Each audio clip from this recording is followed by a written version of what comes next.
So I want to share that with you and see if you get as excited about the SRN, search and reward notices, as I have been. Hopefully you'll add them to your research arsenal.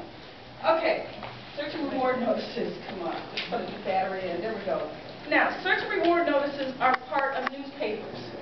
Newspaper research is not for the faint of heart, and it's really not for beginners. How many beginners in here? People have been doing research less than a year. Okay, I'm not telling you guys to not use newspapers. I'm just saying I recommend that you do them later on after you've gotten your feet wet, because newspaper research takes incredible patience. And if you start out with newspapers, you'll put genealogy down so fast you'll never come back to it. And that's not what we want you to do. We want you to be successful so you enjoy it, so you stay with it. Okay, before you even start thinking about newspapers, you want to look at census records. You want to look at state census records if they're available. You want to look at city directories. You want to look at vital records. You want to look at the SSDI. What's the SSDI? Social Security Death Index. And you want to order Social Security records. And you want to look at church records. All this before you even think about newspapers.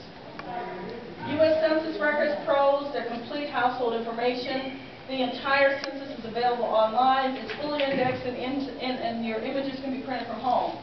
The cons are only every 10 years. It's a 20-year gap between 1880 and 1900. Index is subject to the interpretation of the transcriber, which we'll talk about in detail tomorrow. Tomorrow my workshop is about finding your unfindables, where we take pot shots at Ancestry.com like you wouldn't believe.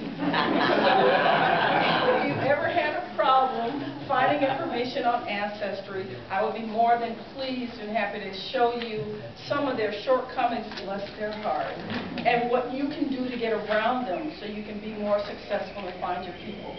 And obviously most census records, not all of them, but the ones that have the images you have to pay for in the database, unless you get it through Heritage Quest, which is through your public library, but that presents its own set of problems. We're not going to talk about that today.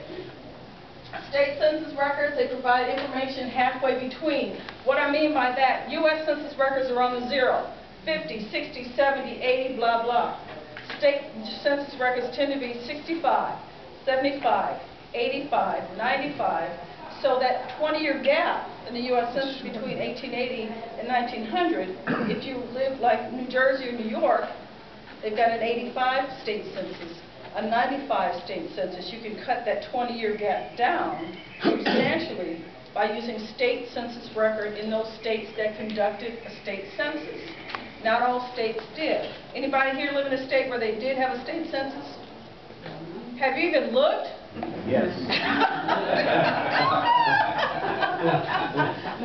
Number one, see if my state had a state census. And how do you find it? You just go to Google, Michigan State Census, and see what you find. If it had a state census, it will come up. If not, it won't. There's another way.